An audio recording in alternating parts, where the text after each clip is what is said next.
Мы часто слышим, как пожилые люди, которые многое повидали в своей жизни, говорят: «Дитя мое, здоровье – это главное богатство. Если у тебя есть здоровье, будет и все остальное. В первую очередь моли Бога о здоровье, а остальное постепенно приложится». Мы понимаем, что продолжительность жизни в какой-то мере связана с физическим здоровьем. Но оказывается, в жизни бывают такие моменты, когда человек говорит Богу: «Было бы лучше, если бы заболел я». Вы спросите, когда это случается? Это происходит, когда на наших глазах чахнет наш любимый ребенок. Не правда ли? В такой момент мы начинаем вопиять: «О Господи, пусть лучше заболею я». Мы забываем о себе и дежурим у постели больного, не смыкая глаз ни днем, ни ночью. Мы и плачем, и страдаем вместе с ним. В сегодняшней передаче мы поговорим с людьми, которые в своей жизни пережили именно такую ситуацию.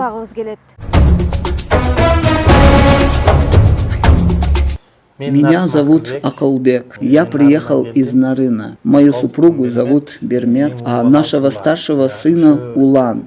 О цели нашего приезда пусть расскажет Бермет.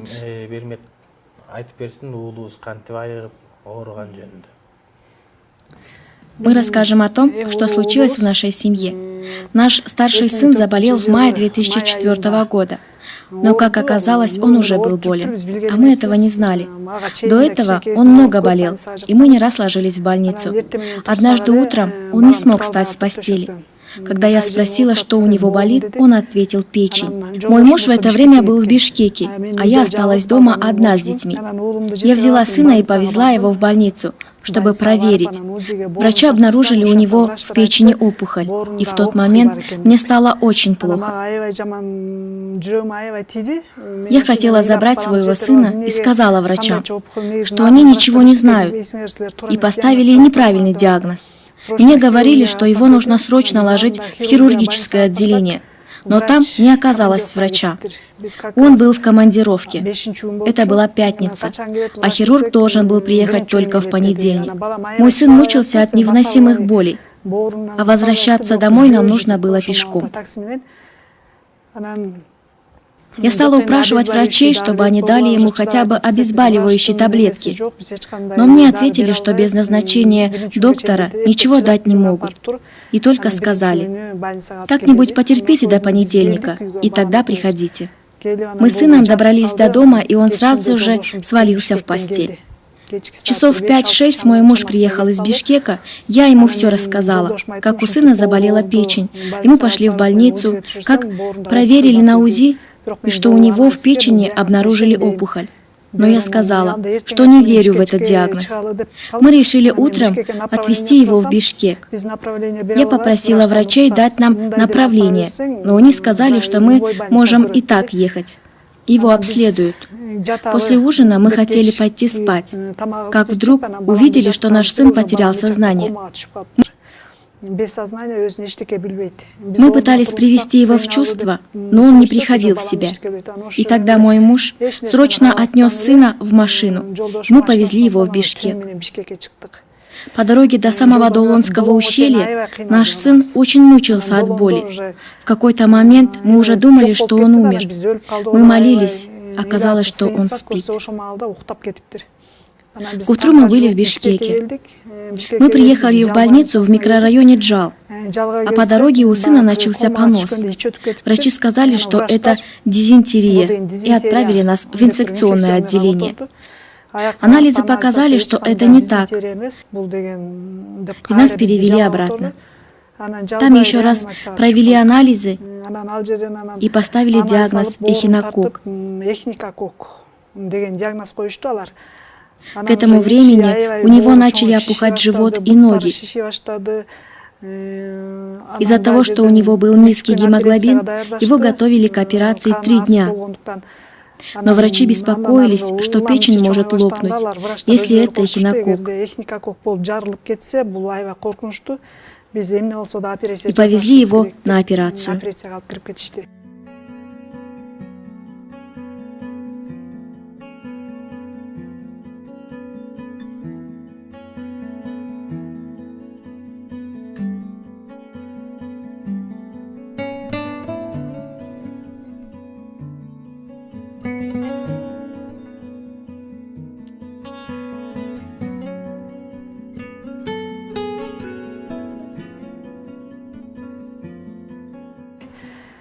Через некоторое время врач, я не помню его имени, вызвала нас к себе. Когда мы вошли, он сказал, что было бы намного лучше, если бы у нашего сына был эхинококк, и печень лопнула. Но у него рак печени. Нас перевели в онкологию. Мы ждали еще 3 дня, пока будут готовы анализы.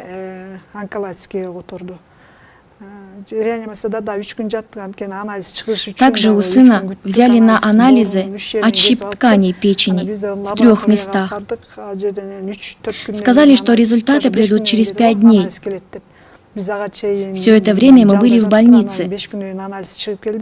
Анализы показали, что его печень, почки и легкие были поражены раком 4-й степени. Тело сына продолжало опухать. С каждым часом ему становилось все хуже. Мой муж оставил нас в больнице и поехал в Нарын проведать остальных наших детей. Меня вызвала к себе заведующая отделением Дамира Байзакова. Она сказала, что они ничем не могут нам помочь, что, возможно, ему осталось жить 7-8 дней. Это был июнь месяц. Было очень жарко. Если он здесь умрет, сказала она, то его тело начнет очень сильно вонять, поэтому постарайтесь поскорее увезти его отсюда. Мое сердце сжалось от боли, я стала плакать. Когда я пошла в палату и села, вошли какие-то русские люди. Это были мужчина и женщина. Они стали спрашивать, какая это палата. Находится ли здесь мальчик по имени Улан? Мы хотели бы помолиться, сказали они, потому что Бог направил нас сюда, и мы должны помолиться за него. Я ответила, что я тоже верующая, и мы стали разговаривать с ними. Потом мы молились примерно 1,5-2 часа. Я даже не заметила, как пролетело время. До этого я никогда так не молилась. Потом они дали моему сыну маленькую Библию и ушли. Я сразу же вышла за ними, но они исчезли. Позже мне стало казаться, что это были ангелы, потому что мы лежали в конце зала. И для того, чтобы выйти на улицу, им нужно было пройти 7-8 палат. Потом приехал мой муж, но прежде чем я рассказала ему о состоянии сына, врачи сообщили ему об этом. Меня вызвали и спросили, сколько у меня детей. Я ответил 5, а это мой старший сын. Тогда вы должны знать, сказал врач, ваш сын находится в тяжелом положении. У него рак. Такой болезнью заболевает 1 человек из 1000. Ваш сын уже не жилец. Из Германии пришли результаты анализов. Печень, почки, легкие, внутренние органы поражены раком, и он уже в безнадежном состоянии. И я сказал ей, я верю в Бога, и мой сын не умрет. А она ответила, что она не Бог, и попросила побыстрее увезти сына, так как ему осталось не больше 5-6 дней. Я поехал домой и стал молиться. И Бог проговорил мне, веришь ли ты в жизнь вечную? Если веришь, то зачем страшишься? Если твой сын умрет, то будет со мной. Если не умрет, то останется с тобою. Тогда я получил глубокое утешение от Бога. И когда Бермет услышала об этом, она тоже утешилась.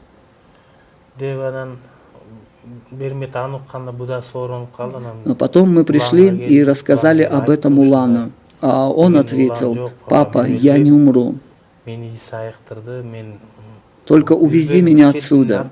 Я не умру, я исцелюсь. Мы говорили, Господи, какова бы ни была Твоя воля, мы согласны принять ее. Если хочешь, забери. Если хочешь, оставь. Мы смиряемся пред Тобой. Как Ты повелишь, пусть так и будет. Хотя мы можем сказать, как Акылбайке, у меня нет другого выхода, как только смириться перед Божьей волей. Бог дал, и Бог имеет право забрать.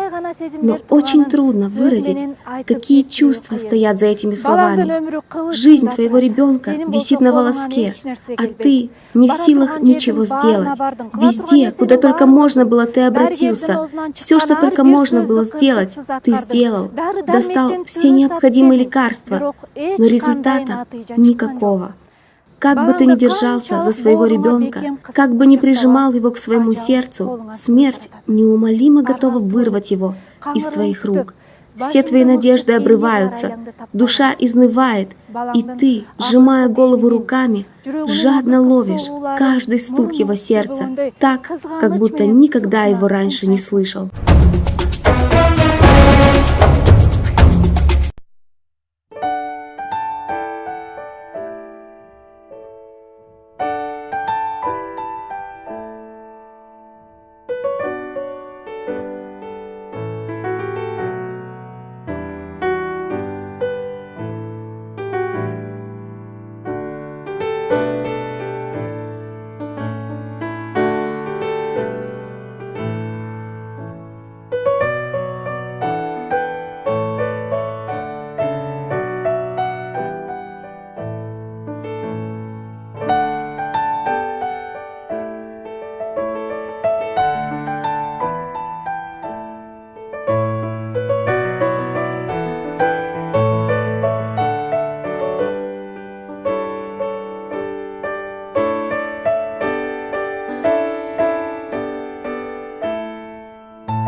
Так мы уехали из больницы. Как только мы выехали, мой сын стал говорить, что он исцелился. Здесь было жарко, и мы поехали в Балыкчи. Через 2-3 дня он стал мочиться, хотя до этого у него уже не функционировала почка. К тому же ему кололи очень сильно действующие препараты. С того дня его опухоль стала исчезать.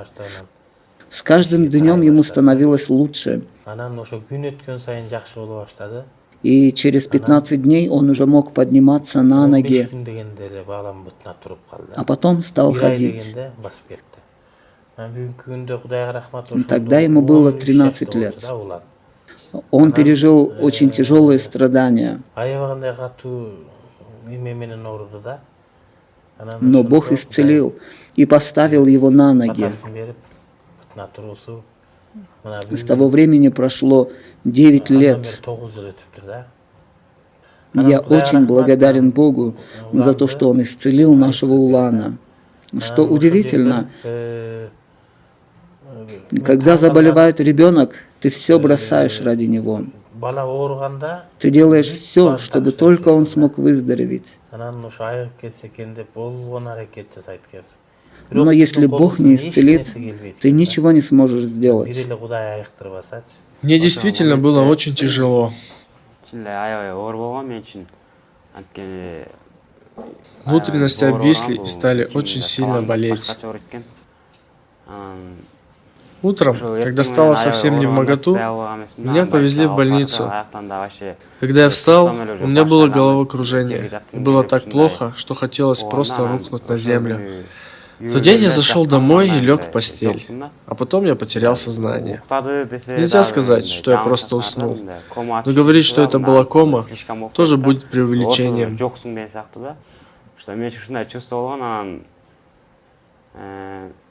Было ощущение, что меня просто не стало, как будто я закрыл глаза, и когда открыл их, то казалось, что мы уже едем на перевале Далон. Только снова я закрыл глаза. Открываю, а рядом сидел доктор и что-то писал. Еще раз моргнул, и я уже лежал после операции в реанимационном отделении. После этого я еще 2-3 раза приходил в себя и снова отключался. Я помню эти моменты. То мама окажется рядом со мной, то папа. Потом я услышал, что папа уехал на рынок. Потом снова оказалось, что мама находится рядом со мной. После операции я не чувствовал своего тела, не чувствовал никакой боли. И когда нас перевели в онкологию, я помню, как пришли два человека и стали молиться за меня. Я помню, как почувствовал влияние Святого Духа. Я почувствовал тепло в своем теле, как что-то живое наполнило меня. В самом начале я думал, что это были простые люди. Моя мама сразу же вышла за ними, они исчезли, хотя коридор был очень длинным, и наша палата находилась в самом конце. Мама вышла и не смогла найти их. После этого я стал думать, что это были ангелы. После их молитвы у меня появилась уверенность, что я буду жить. Мне было трудно осознать, что такое смерть. Я думал, как Бог может забрать меня, если я такой молодой? Ведь я только начал жить.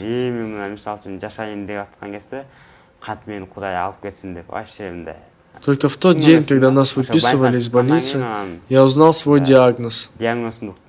Папа сказал мне, вот такой диагноз тебе поставили. Они говорят, что ты умрешь. Мы ничего не можем сделать, только доверить твою жизнь Богу. Мы с отцом помолились наедине.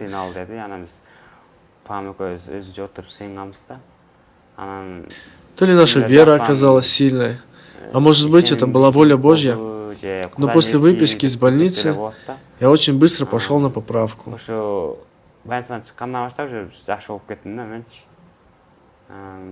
Я думаю, это была Божья воля. Это совершилось ради славы Божьей. Мой сын не мог ходить. Я занесла его в палату и уложила в постель. А потом пошла к врачу. Нам сказали, чтобы мы забрали справку о выписке. Но оказалось, что врач уехала в аэропорт за лекарствами. Из-за этого мы задержались еще примерно на час.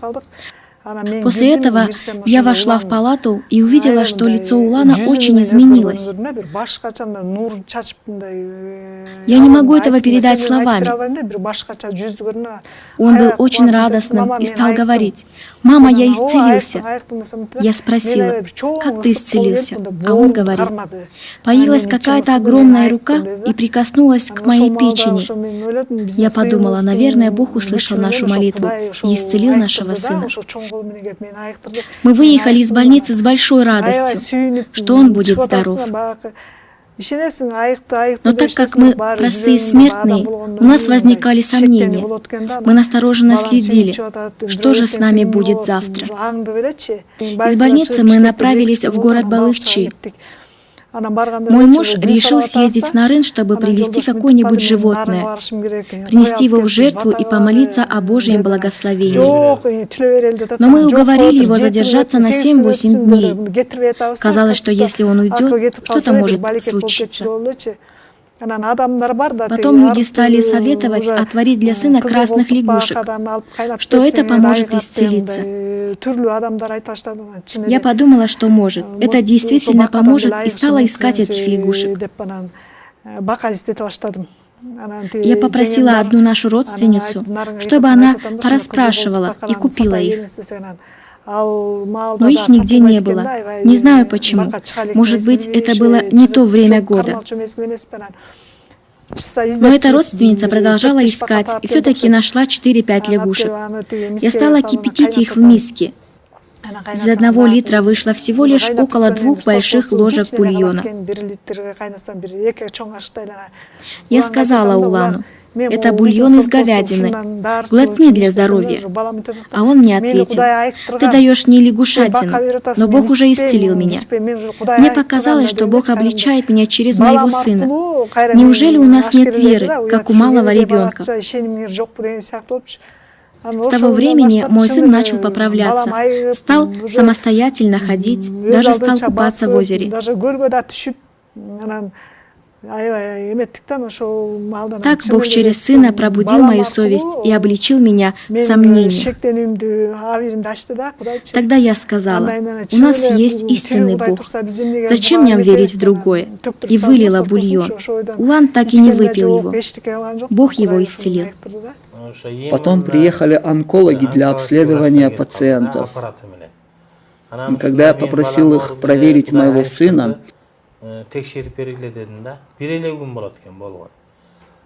и сказал, что у него был рак, они очень испугались. Тогда я сказал им: чего вы боитесь? Не бойтесь. Бог уже исцелил моего сына. Просто проверьте его, пожалуйста. Они согласились и сделали снимок легких. Потом с радостью сообщили, что легкие здоровы. Потом проверили почки, тоже здоровы. Когда сделали снимок печени, оказалось, что остались только 3 рубца от операции. Они очень обрадовались и подтвердили, что он полностью здоров. Мы стали прославлять Бога за это чудо. Мой родной брат работал водителем на скорой помощи в течение 15 лет. У него нет диплома врача, но он очень хорошо разбирается в диагнозах. И когда Бог исцелил моего сына, мой брат уверовал в Иисуса, потому что он понял, что это Божье чудо. Многие люди стали спрашивать: что это вы с ним сделали? Какие лекарства он принимал? Ведь врачи говорили, что у него рак и что он умрет. Каким образом он исцелился? И мы много свидетельствовали, что это Господь Иисус исцелил его.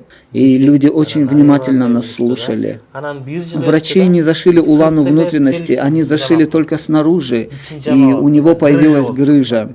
Когда мы сказали врачам зашить внутренности, они отказались. И сказали, что боятся это делать, и взяли у меня расписку, что я даю на это свое согласие. И через год его снова прооперировали, чтобы посмотреть печень, и сказали, что все отлично зажило. Спасибо Богу.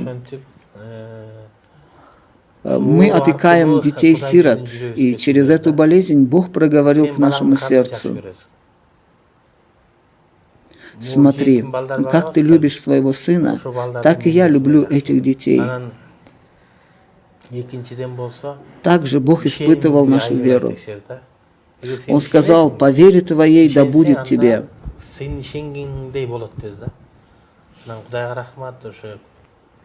И мы верили, и сын наш верил. В итоге Бог исцелил его. Мы не полагались только на человеческую мудрость, ни на лекарства, ни на другие средства. Только по вере исцелился наш Улан. Вера от слышания, а слышание от Слова Божьего. Словами легко говорить о вере, но проявить ее на практике, использовать свою веру – это другое. Легко сказать: я имею веру, но по-настоящему довериться, поверить и уповать на Бога – это совсем другое дело. В конце концов, Бог исцелил Улана.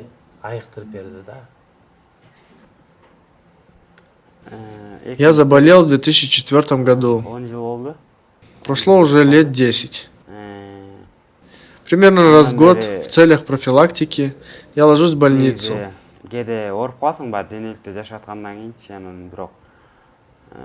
не могу поднимать тяжести, не могу делать тяжелую работу.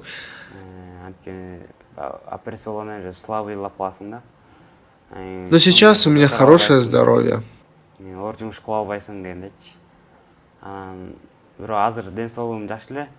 В данное время я учусь на 5-м курсе. После окончания учебы буду переводчиком английского и корейского языков. Что же мы скажем Улану? Конечно, то, что ты, к счастью своих родителей, остался жив, очень радует и нас. Как было уже сказано, здоровье – это главное богатство. Мы желаем тебе и в дальнейшем здравствовать. Значит, тебе велено еще жить на земле. И твое рождение в этот мир, и твое чудное исцеление не было случайным. Тебе предназначено оставить какой-то след в истории человечества.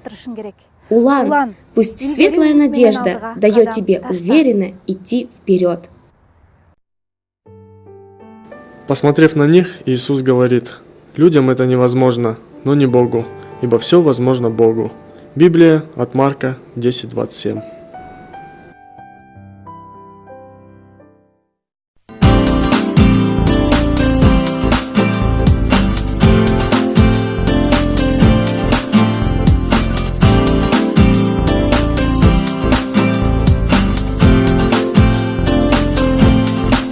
Разве может быть, что молитвами можно мир менять, мертвых воскрешать? Да это так, я в это верю, живу для тебя.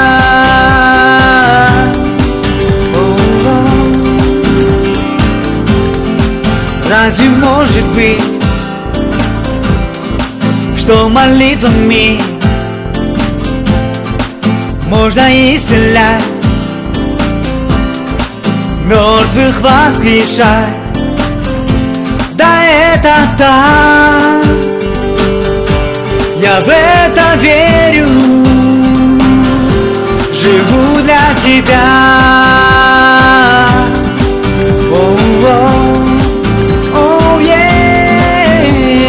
Я хочу историю этой земли творить. Я-то хочу всем людям лишь истину говорить. Я каждый день буду опять в объятия твои, в объятия твои бежать. Да так может быть, если будем мы в твоем огне стоять, с истиной в руках, чудеса придут, ангелы встают. Будем я и ты историю творить. Да это так, я в это верю, живу для тебя.